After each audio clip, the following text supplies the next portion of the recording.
Hey, Side Hustle School listeners, thanks so much for joining me throughout this year. I hope you have enjoyed the stories, the case studies, the tips, and such. I just so look forward to this daily short conversation that we have every episode, less than 10 minutes long.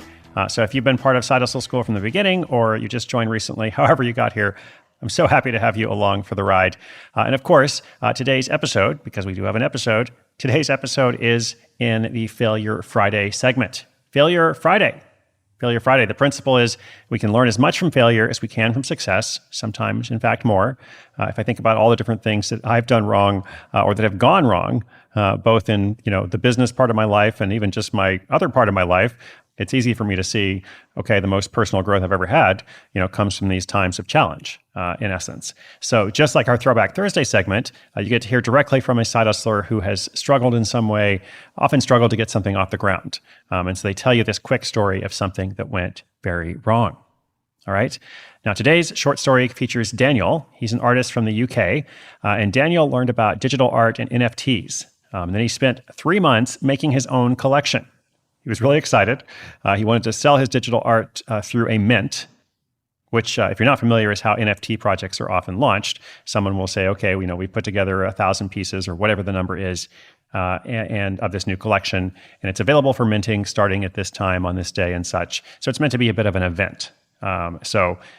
Daniel's collection was going to be 5,000 pieces as part of a mint, and that's the setup. As you might guess, it did not go incredibly well. In fact, it did not go according to plan. He did not sell all 5,000 pieces in an hour.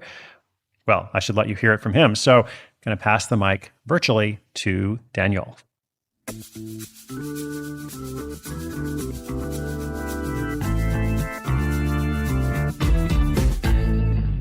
I got into crypto and NFTs last year. I spent several months going down the rabbit hole.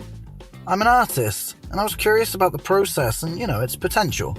At first, I was worried about the environmental impact of NFTs, but then I learned about the upcoming merge, which would dramatically reduce the energy costs of building on the Ethereum network. So I jumped in. For more than 3 months, I worked long and hard on my project. I made about 5,000 unique images, which isn't as difficult as it might seem, since it's only about 200 base images. But it's also not as easy as clicking a few buttons. I'm not really sure how many hours I put into it in total, but it was easily a project of a couple of weeks of full-time work, spread out over those 3 months. So far so good, but then there was this disappointment. I had a partner who was going to help me promote it, but he got busy and I had to do it on my own. That was a big problem. I'd spent all my time working on the art, and I hadn't really built up a lot of connections. It really helps a lot to know people in the space who can get the word out about a new mint. Lots of buyers are only interested if there seems to be a real momentum behind something. That is hard to manufacture. And of course, without anyone to shout from the rooftops, momentum was a problem. Anyway, the big day came and we minted 50 immediately, which was cool.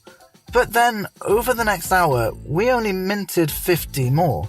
That was like 100 out of 5,000, which it was a bit of a bummer. Unfortunately, things stalled out from there. I got to 500 total in a month, which of course was just 10% of what I hoped for.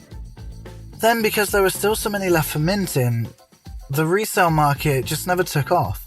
That's how a lot of NFT artists make most of their money, from commissions on future sales.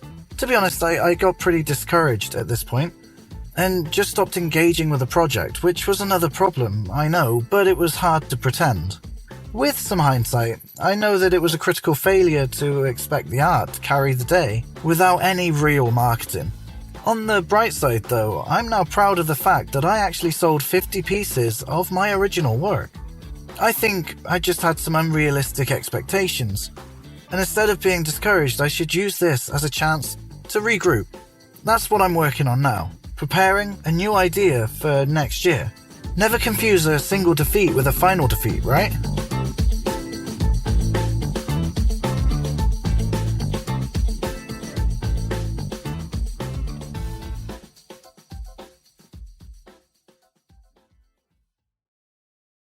Indeed. Daniel's advice there, never confuse a single defeat with a final defeat. In fact, that is our theme of Failure Friday.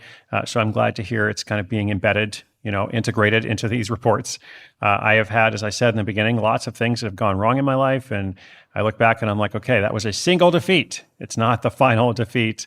I'm going to keep going and keep making stuff. So Daniel, I hope you do the same. And listeners as well, I hope you take your setbacks. And if anything has gone wrong this year, well, we're going to move into a brand new year very, very soon. Okay.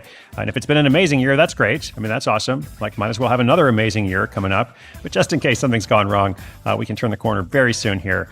So thank you once again for being part of Side Hustle School this year. Our notes, sidehustleschool.com/2190, 2190.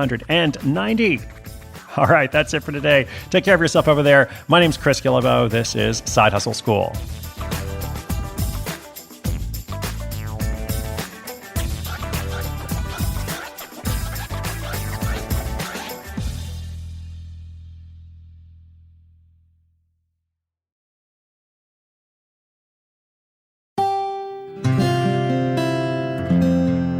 From the Onward Project.